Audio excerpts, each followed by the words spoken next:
نحمدہ و نصلی علی رسولہ الکریم اما بعد اعوذ باللہ من الشیطان الرجیم بسم اللہ الرحمن الرحیم ان اول بیت وضع للناس للذی ببکۃ مبارکا وہدی للعالمین۔ امام اہل سنت ارشاد فرماتے ہیں، سونا جنگل رات اندھیری چھائی بدلی کالی ہے، سونے والو جاگتے رہیو چوروں کی رکھوالی ہے۔ آنکھ سے کاجل صاف چرا لے یہ وہ چور بلا کے ہیں، تیری گٹھری تاکی ہے اور تو نے نیند نکالی ہے۔ معزز ناظرین، میں نے کل آپ سے ہریانہ کا ایک سنت ہے، سنت رام پال داس، جس کی کتاب ہے مسلمان نہیں سمجھے گیان یعنی قرآن، اس کے تعلق سے وعدہ کیا تھا اور بے توفیق الحنان المنان میں اپنے وعدے کے مطابق اس کتاب کا رد کر رہا ہوں، لیکن اس میں نے 4 چیزوں کی نشاندہی کی تھی۔ اولاً آپ یہ سماعت فرمائیں کہ اللہ کے پیارے رسول دانِ غیوب صلی اللہ علیہ وسلم نے ارشاد فرمایا ہے کہ میری امت میں ایک ایسا وقت آئے گا کہ لوگ صبح کریں گے ایمان کی حالت پر اور شام کریں گے کفر کی حالت پر۔ آج ہمارے اس دور کے اندر اسلام اور اسلامی نظریات، اسلامی شعائر پر بے انتہا داخلی اور بیرونی حملے ہو رہے ہیں، لہذا مسلمانوں کی ذمہ داری ہے اپنے عقائد و نظریات کو ان ملحدوں، مشرکوں، بدعقیدوں سے بچائے رکھنے کی، اور اللہ کی بارگاہ میں دعا کریں کہ مولا جب تو ہمارا خاتمہ فرمانا تو ایمان پر ہی فرمانا۔ جیسا کہ یہ کتاب ہے مسلمان نہیں سمجھ پائے گیان، اس میں نے کل 4 چیزوں کی طرف آپ کی توجہ مبذول کی تھی۔ نمبر 1، اس کا یہ دعویٰ ہے کہ مکہ مہادیو کا مندر ہے۔ نمبر 2، پرمیشور بریکٹ میں لکھا اللہ منش جیسا ہے۔ نمبر 3، قرآن شریف میں بھی سمپور ادھیاتم گیان نہیں ہے۔ نمبر 4، پنرجنم ہوتا ہے، اور میں نے آپ سے وعدہ کیا تھا کہ انشاءاللہ تبارک تعالیٰ میں اس کا مکمل آپریشن کروں گا، لیکن مکمل آپریشن کرنے کے لیے وقت بہت زیادہ درکار ہوگا، جو ہو سکتا ہے آپ کی بوریت کا سبب ہو سکتا ہے۔ اس لیے میں نے یہ سوچا کہ آج صرف اس کا جو دعویٰ ہے کہ مکہ مہادیو کا مندر ہے، صرف اس کا رد کیا جائے۔ دیکھیے، اولاً کسی بھی دعوے کے لیے دلیل کی حاجت ہوتی ہے، بغیر دلیل کے کسی کی بھی بات ناقابل قبول ہوتی ہے۔ اگر دلیل مضبوط ہوتی ہے تو دلیل کو دیکھا جاتا ہے، غور و فکر کیا جاتا ہے، سمجھا جاتا ہے۔ تو اب اس نے اس کتاب میں بظاہر تو یہ کہہ رہا ہے کہ میں مسلمانوں کو قرآن کی باتیں سمجھا رہا ہوں، لیکن اس نے اپنے ملحدانہ، مشرکانہ، کفریہ عقائد و نظریات کو مسلمانوں کے اوپر تھوپنے کی کوشش کیا ہے، اور جیسا کہ RSS کا ایک منصوبہ ہے کہ وہ سادے لوگوں کے دل و دماغ پر ایک چیز یہ بٹھاتا ہوا نظر آتا ہے کہ مکہ شریف میں مہادیو کا مندر ہے، شیو کا پنڈ ہے، وغیرہ وغیرہ، اس طریقے کے نفرتی چنٹو آئے دن ہمارے شاعر کے خلاف اس طریقے سے بکواسات کرتے ہوئے نظر آتے ہیں۔ تو بہرکیف ان لوگوں کے پاس ان کے دعوے کی کیا دلیل ہے؟ تو آئیے ہم اس کا پیج نمبر 20 اس کتاب کا دیکھتے ہیں۔ تو اس میں اس نے لکھا ہے کہ ہیڈ رائٹنگ بناتا ہے کہ مکہ مہادیو کا مندر ہے، لیکن یہ ریفرنس کیا دے رہا ہے، حوالہ کیا دے رہا ہے؟ اس کے کوئی گرو ہیں، سد گرو نانک دیو جی، کہ انہوں نے 4 اماموں سے چرچا کرتے ہوئے کہا کہ جس مکہ شہر میں جو کعبہ بریکٹ میں لکھا ہے مندر ہے، جس کو آپ اپنا پوتر استھان مانتے ہو، وہ مہادیو کا مندر ہے۔ اس میں سب دیوی دیوتاؤں کی مورتیاں تھیں، اس کی استھاپنا کرنے والا سلطان برہمن تھا، بعد میں سب مورتیاں اٹھا دی گئی تھیں، نبی ابراہیم اور حضرت اسماعیل نے اس کا پنہ نرمان کروایا تھا۔ تو دیکھیے، اس نے اپنے دعوے کے اندر کوئی بھی دلیل نہیں دیا ہے۔ اس کا ایک گمنام کوئی گرو ہے، جس کی کیا حیثیت ہے، اس کی حیثیت سے کوئی بھی واقف نہیں ہے۔ صرف اس نے اپنے دل کے اندر جو خباثت اور اسلام اور مسلمانوں کے ذریعے جو اس کے دل میں نفرت تھی اس نفرت کا اظہار کیا ہے۔ حالانکہ اللہ تبارک تعالیٰ ارشاد فرماتا ہے اِنَّ أَوَّلَ بَيْتٍ وُضِعَ لِلنَّاسِ لَلَّذِي بِبَكَّةَ مُبَارَكًا وَهُدًى لِلْعَالَمِينَ، کہ اللہ تبارک تعالیٰ نے سب سے پہلے جو عبادت گاہ زمین پر بنائی گئی وہ مکہ میں بنائی گئی، اور یہ لوگوں کے لیے، عالم کے لوگوں کے لیے ہدایت کی جگہ ہے۔ تو ہمارا جو دعویٰ ہے وہ اللہ تبارک تعالیٰ کے مقدس قرآن سے ہے، اور قرآن کے تعلق مسلمانوں کا یہ عقیدہ و ایمان ہے کہ قرآن کا ایک ایک لفظ، ایک ایک حرف، ایک ایک نقطہ، ایک ایک زبر زیر پیش ویسا ہی ہے جیسا ہمارے پیارے آقا علیہ الصلوۃ والسلام پر نازل ہوا تھا، آج بھی قرآن ویسا ہی ہے۔ اور قرآن کا فیصلہ اہل ایمان کے لیے حتمی ہوتا ہے، آخری ہوتا ہے۔ تو قرآن نے تو اعلان کیا کہ اللہ تبارک تعالیٰ کی عبادت کے لیے روئے زمین پر جو پہلی عبادت گاہ بنائی گئی وہ مکے میں بنائی گئی، یعنی کعبۃ اللہ شریف بنایا گیا۔ جب اللہ تبارک تعالیٰ نے جناب سیدنا آدم علیہ السلام کو زمین پر نازل فرمایا، حضرت آدم نے اللہ رب العزت کی بارگاہ میں دعا کی کہ بار الہ،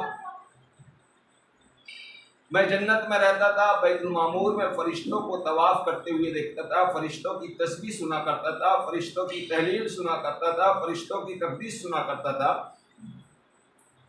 لیکن مولا نہ میں یہاں فرشتوں کو دیکھ پا رہا ہوں، نہ ان کی تسبیح و تحلیل کو سن پا رہا ہوں۔ تو رب تبارک تعالیٰ نے ارشاد فرمایا اے پیارے آدم، ہم تمہیں نشاندہی کرتے ہیں، اس مقام پر جاؤ اور خانہ کعبہ کی تعمیر کرو۔ اللہ رب العزت نے حضرت سیدنا جبریل امین کو بھیجا۔ حضرت جبریل امین حضرت آدم علیہ السلام کے پاس تشریف لائے اور حضرت آدم علیہ السلام کو اس مقام پر لے کر گئے جہاں آج خانہ کعبہ ہے۔ حضرت جبرائیل نے زمین پر پر مارا، اور پر مارنے کے بعد جو ہے خانہ کعبہ کی بنیاد 7 زمینوں تک کے رکھ دی۔ اس کے بعد فرشتوں نے 5 پہاڑوں سے پتھر لے کر آئے، جس میں کوہ لبنان، کوہ جودی، کوہ طور وغیرہ شامل ہیں، کہ ان 5 پہاڑوں کے پتھروں سے خانہ کعبہ کی بنیاد رکھی گئی۔ صاحب تفسیر عزیزی فرماتے ہیں کہ اللہ تبارک تعالیٰ نے اس بنیاد کے اوپر بیت المعمور کو نازل فرمایا۔ اب حضرت آدم علیہ السلام خانہ کعبہ کا طواف بھی کرتے ہیں، رب کی تسبیح و تحلیل بھی کرتے ہیں، فرشتوں کی آمد و رفت بھی حضرت آدم علیہ السلام جو ہے دیکھ رہے ہیں۔ اس کے بعد یہ سلسلہ چلتا رہا، اہل ایمان ہمیشہ خانہ کعبہ کا طواف کرتے رہے، وہاں آ کر دعائیں مانگتے رہے، رب تبارک تعالیٰ کی بارگاہ میں فریاد و مناجات کرتے رہے۔ جب طوفان نوح کا وقت آیا تو اللہ تبارک تعالیٰ نے بیت المعمور کو آسمان میں اٹھا لیا، اور بنیاد کعبہ ویسے ہی رہی۔ جب طوفان نوح ختم ہوا تو خانہ کعبہ ایک ٹیلے کی شکل میں تھا۔ اس کے بعد میں اللہ تبارک تعالیٰ نے 1000 سال کے بعد غالباً حضرت سیدنا نوح علیہ السلام اور حضرت ابراہیم علیہ السلام کے درمیان میں 10 صدیوں کا فاصلہ ہے، یعنی 1000 سال کا فاصلہ ہے۔ حضرت ابراہیم علیہ السلام کو حکم دیا کہ آپ بنیاد آدم پر خانہ کعبہ کی تعمیر فرمائیں۔ حضرت سیدنا ابراہیم علیہ السلام اور حضرت سیدنا اسماعیل علیہ السلام نے خانہ کعبہ کی تعمیر فرمائی۔ تو مکے کی جو آبادی ہے وہ جناب سیدنا اسماعیل ذبیح اللہ کے قدموں کی برکت سے مکے کی آبادی جو ہے رہائش پذیر ہوئی، کہ قبیلہ جرہم آ کر سب سے پہلے جو ہے وہاں پر آباد ہوا۔ اس طریقے سے مکہ شہر آباد ہوا۔ لیکن ایک وقت ایسا آیا کہ جب حضرت سیدنا ابراہیم علیہ السلام اور حضرت سیدنا اسماعیل علیہ السلام نے خانہ کعبہ کی تعمیر مکمل فرمائی، تو حضرت ابراہیم علیہ السلام نے لوگوں کو ندا کی کہ اے لوگوں آؤ رب تبارک تعالیٰ کے گھر کا طواف کرنے کے لیے۔ تو مفسرین اکرام فرماتے ہیں جن لوگوں کی روحوں نے حضرت ابراہیم علیہ السلام کی آواز پر لبیک و سعدیک کہا، اللہ تبارک تعالیٰ ان لوگوں کو حج کی دولت سے مشرف فرمائے گا، اور جس کی روح نے جتنے مرتبہ کہا ہے اللہ تبارک تعالیٰ اسے اتنی مرتبہ حج کی دولت سے مالا مال فرمائے گا۔ آخر حضرت سیدنا ابراہیم علیہ السلام حضرت سیدنا اسماعیل علیہ السلام کے ظاہری وصال کے بعد قبیلہ جرہم کا ایک شخص عمرو ابن لحش وہ مکہ سے ملک شام گیا، اور شام جانے کے بعد اس نے دیکھا کہ شامی لوگ بت پرستی کیا کرتے ہیں، تو صاحب تفسیر عزیزی فرماتے ہیں کہ اس نے ایک بت ملک شام سے لے کر آیا اور اپنے قبیلے میں جو لوگ دین ابراہیمی پر قائم تھے ان لوگوں سے جنگ و جدال کیا، ان لوگوں کو شہر مکہ سے بے دخل کیا، اور اس کے بعد وہ قبیلے کا سردار بن گیا اور خانہ کعبہ کا متولی بن گیا۔ خانہ کعبہ کا متولی بننے کے بعد اس نے جو ملک شام سے حبل نام کا بت لے کر آیا تھا اس کو خانہ کعبہ میں نصب کیا۔ تو یہ سرزمین عرب میں پہلا بت پرست جو ہے وہ عمرو ابن لہی ہے، جس نے ملک شام سے بت کو لے کر آیا تھا۔ اس کے پہلے زمین عرب میں بت پرستی کی کہیں کوئی نظیر اور کوئی تاریخ نہیں ملتی ہے۔ تو عمرو ابن لہی زمین عرب کا پہلا ٹیررسٹ ہے، پہلا آتنکوادی ہے، پہلا دہشت گرد ہے جس نے اہل ایمان کی جان پر بھی حملہ کیا، اہل ایمان کی عبادت گاہوں پر بھی حملہ کیا، عبادت گاہ پر حملہ کیا اور ناجائز اس نے خانہ کعبہ پہ قبضہ کرنے کے بعد حبل نامی بت کو خانہ کعبہ میں رکھ دیا۔ تو کوئی بت اگر خانہ کعبہ میں رکھ دیا جائے تو وہ بت ہے، لیکن خانہ کعبہ کی عظمت کو فرق پڑنے والا نہیں ہے، اور کسی کے ناجائز قبضہ کر لینے سے کوئی چیز اس کی ملکیت میں نہیں آتی ہے۔ تو عمرو ابن لہی یہ دنیا کا پہلا آتنکوادی ہے جس نے دھرم کے نام پر ادھرم کیا، جس نے مذہب کے نام پر خون کیا، جس نے مذہب اور بت پرستی کے نام پر مسلمانوں کی عبادت گاہ کے اوپر قبضہ کیا۔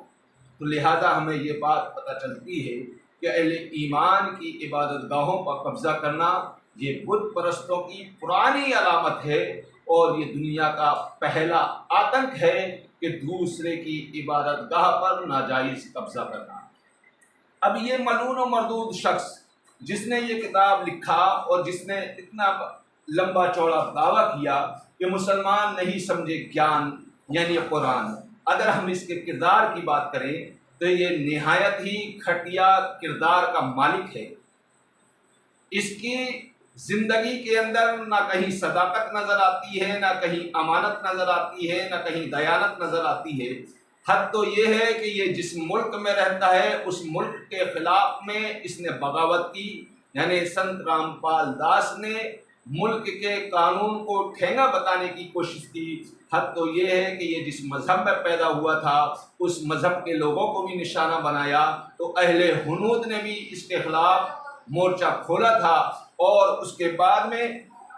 اس نے جو ہے بے شمار کرائم کیے جس کی سزا یہ ہریانہ کی سینٹرل جیل کے اندر کاٹ رہا ہے،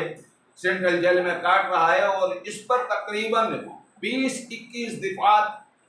جو ہے لگائی گئی ہیں۔ ان دفعات کو میں یہاں پہ شمار کرا رہا ہوں۔ دفعہ نمبر 107، 147، 148، 149، 186، 188، 120B، اس کے علاوہ 121، 121A، 122، 123، 124، 125، 307، 332، 342، 353، 436۔ اس طریقے سے بے شمار دفعات اس کے اوپر لگائی گئیں، اور یہ آج بھی ہریانہ کی سینٹرل جیل میں زندگی کی بھیک مانگتے ہوئے اپنی زندگی کے آخری ایام گزار رہا ہے۔ اور اس پر جو 4 دفعہ لگائی گئی ہیں وہ دفعہ یہ بتلاتی ہیں کہ جب آدمی ملک کے قانون کو توڑتا ہے، ملک کے خلاف سازش کرتا ہے، ملک کو توڑنے کی کوشش کرتا ہے، ملک کے خلاف بغاوت کرتا ہے، تو اس شخص کے اوپر یہ 4 دفعات لگائی جاتی ہیں: 121، 121A، 122، 123۔ ان چاروں دفعات کے اندر 2 ہی سزا ہے، یا تو آدمی کو پھانسی کی سزا ہوتی ہے یا عمر قید کی سزا ہوتی ہے۔ بہرکیف یہ اپنی زندگی کے ایام،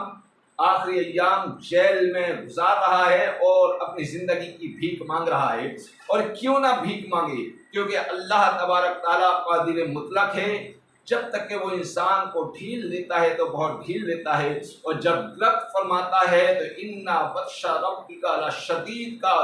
جب وہ مظاہرہ فرماتا ہے تو انسان کو سانس لینے کی بھی جو ہے گنجائش نہیں ہوتی ہے، تو رامپال کو اس کے جرموں کی سزا مل رہی ہے اور وہ اپنے جرموں کی سزا بھگت رہا ہے۔ تو مسلمانوں، میں آخری میں چلتے چلتے آپ سے اپیل کرنا چاہوں گا، اس کتاب کو بہت اچھے سے دیکھ لیجئے۔ یہ سنت رامپال داس نے لکھا ہے کہ مسلمان نہیں سمجھ پائے گیان یعنی قرآن، حالانکہ اس نے سوائے بکواسات مغلظات کے علاوہ کچھ بھی نہیں کیا۔ میری آپ سے مؤدبانہ اپیل کہ اگر یہ کتاب یا اسی کی طرح کوئی کتاب جو اسلامی عقائد و نظریات کے خلاف ہو، فوراً اپنے گھروں سے دور کریں اور ان کو نظر آتش کر دیں اور ان کو جو ہے جلا کر خاکستر کر دیں۔ اسی کے ساتھ میری آپ سے اپیل، میں نے آپ سے جو وعدہ کیا تھا انشاءاللہ تبارک تعالیٰ اپنے وعدے کے مطابق 3 چیزیں اور رہ گئی ہیں، تو اسی طریقے سے میں ایک ایک چیز کا جو ہے آپ کے سامنے رد کروں گا۔ میری آپ سے مؤدبانہ اپیل ہے کہ اگر آپ نے ہمارے یوٹیوب چینل کو سبسکرائب نہ کیا ہو تو جلد از جلد اس کو سبسکرائب کریں اور اس ویڈیو کو زیادہ سے زیادہ آگے شیئر کریں، تاکہ عام مسلمان اپنے عقائد و نظریات کو